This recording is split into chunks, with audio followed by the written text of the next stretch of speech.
Damn, girl. Chill. You hit that freaking that hook.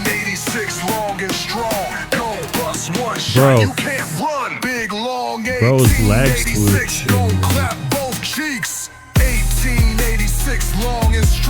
2 for 1, baby. 2 for 1, baby. 2 for 1, baby. 2 for 1, baby. Tinker's mask, cheek clap quick, determined talent, headshot stick, Chainkiller, that's the stunt. Viadalka glove, steady aim. 2 for 1, baby. 2 for 1, baby. Did I just respawn again? What's going on, Dags? If you're new to the channel, welcome to Die Again Gaming. I'm your host, Nox, where my favorite thing to do is respawn, and it's not because I'm good. And for today's video, I'm going to showcase my one-shot, 2 cheeks, 1886 rifle build. 2 at a time, Dags. Give me them double cheeks! I'm going to be utilizing the new Tinker's mask, which is actually worth using in a one-shot build. And for the 2 cheek clap potential, you are going to need the Turmoil knee pads. But first things first, let's everybody hold hands and pray to sweet baby Iron Jesus that you get those caches, you get those raid exotics, you get the Lexington, the Turmoil knee pad, the caretaker, whatever you want. Moving on, let me start by saying when it comes to one-shot builds, it really doesn't matter what your loadout is. So let's take a look at this shot, because the only thing that's going to matter is if you are able to one-shot the enemies depending on what kind of content you are playing, or if you're playing solo or in a group. For example, if you're playing solo, reds are going to have 2.8 million. Veterans, the purple ones, are going to have 6.4 million. And then the elites are going to have 9.9 million. And then for the named enemies, you're going to have almost 20 million. So what you want to do in your one-shot build is that you want to get to that one-shot kill potential as fast as possible, meaning that you want to aim for only having to kill 1 enemy or 2 enemies before you get into that 10 million plus one-shot kill potential. Normally, if you're not using the Turmoil knee pads, you can get to that one-shot, 1-kill potential after just 1 enemy. But because we're running the Turmoil knee pads, it's going to work a little bit different because the damage is going to get split up. And because the damage is being split up, thanks to the Turmoil knee pads, the Headhunter is going to build up more slowly. And then this loadout that I'm going to showcase, it takes me 2 kills to get to that one-shot kill potential, which is pretty awesome. And when it comes to one-shot builds and your weapon choice, it doesn't matter what weapon you use, honestly. You got the 1886, you got the classic M1 Alpha, and almost any of the marksman rifles are going to work fine. I prefer the rifles 1886 than the classic M1 Alpha, and I'm personally comfortable playing on all red builds because I normally do play on all red builds with glass cannon. Versus on a marksman rifle build, you can get away with running more blue builds just because the marksman rifles hit harder and they have the gear sets, brand sets that are easier to gain more damage for them. And for the rest of my 2 cents, I'm going to keep it sweet and to the point. You could literally play this loadout anywhere. And with this loadout, you can run heroic control points, open world activities, bounties, it doesn't matter. You can run missions if you want, it doesn't matter. And when it comes to open world farming, I like to avoid the hyenas just because their rushes have helmets. And every time you're using a one-shot build and you shoot a helmet, you're going to do no damage, but you'll knock off the helmet. Unless if it's like a Changa, you might not knock off the helmet. So I would recommend you focus farming against the outcasts or the true sons. So without further delay, let's get right into the build breakdown, Dags. Alrighty, Dags, so here is the build with the Tinker's mask and the Turmoil knee pads. We're going to start off with the gunner specialization, 1886 with damage target out of cover, and we're going to have the talent determined on it. And then for the secondary, it doesn't matter what rifle you have equipped, but you're going to want to have the rifleman. And then for the sidearm, I have the harvest, but it doesn't really matter what you have here because for the most part, you're just going to use the rifle. And if you do not mind it taking you longer to get to that one-shot kill potential, you can run the classic M1 Alpha because it does have a lot better stats, higher RPM, higher mag, you got an optimal range.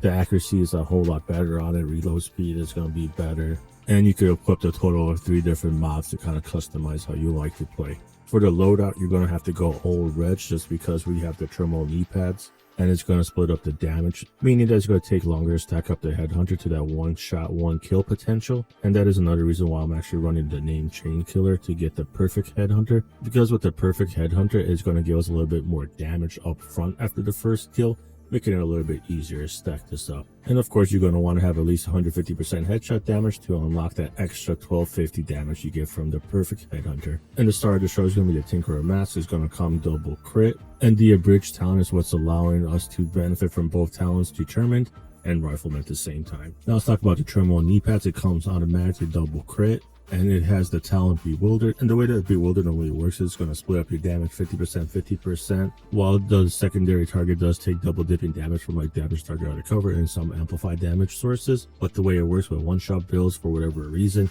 it just always splits the damage down the middle, and it's like bugged with the Headhunter talent, because once you get Headhunter fully stacked up or almost fully stacked up, you're going to start doing like the maximum amount of damage to both targets instead of splitting it up. For example, if you normally do 24 million your one-shot rifle build, the Turmoil knee-pad should have broken that 24 million to 12 million, but for whatever reason, when you have Headhunter equipped, you're going to actually end up doing 24 million and 24 million to both the targets from the Bewildered talent. And then for the backpack, I have Overlords to give me the 10% rifle damage, and I have it with headshot damage, weapon handling, and I'm rocking the talent Vigilance. For the gloves, I have the named SB Zoo Eagle Scraps for the weapon handling, headshot damage, and then for the holster, I have my second piece of the SB Zoo with weapon handling, headshot damage, and with the two pieces, we're going to get that 50% magazine size and that 20% rifle damage. And for the skills, I have Riot Foam just to help me get those headshots if I need to.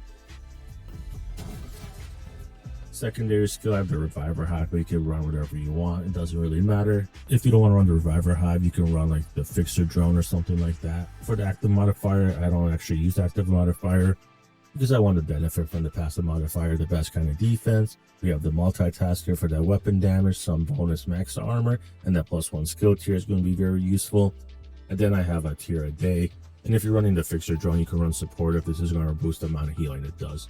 Stat-wise, we're going to end up sitting at 40% critical hit chance, 86% critical hit damage, 150% headshot damage. For armor, we're going to end up sitting over 800k, and we're going to have about 80-something thousand armor on kill. Alright guys, this is the one-shot 2-cheek build, so let's head over to the range. And here's the chart that's going to show how much damage we need to do to one-shot those different types of enemies from the red, purples, and golds.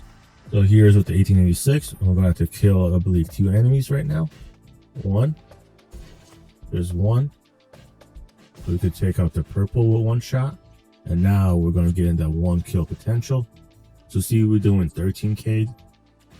Now we're doing 24, 24, 25, 26, 25, 26, 23, 25.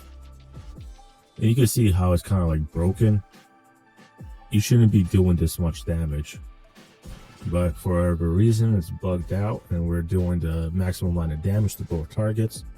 And you can see that the secondary target from the Turmoil knee pads is actually taking more damage because we do have damage target out of cover on this loadout. And that's why you see 2 different numbers. Here's the classic M1 Alpha. So we take out 1 red. We don't have enough damage up for 1 red to take out a purple. So let's start this again. 1 red is gonna go down. Take out another red. We get 1 shot of red. So that's 3 enemies down. Now we're gonna be that 1 shot potential.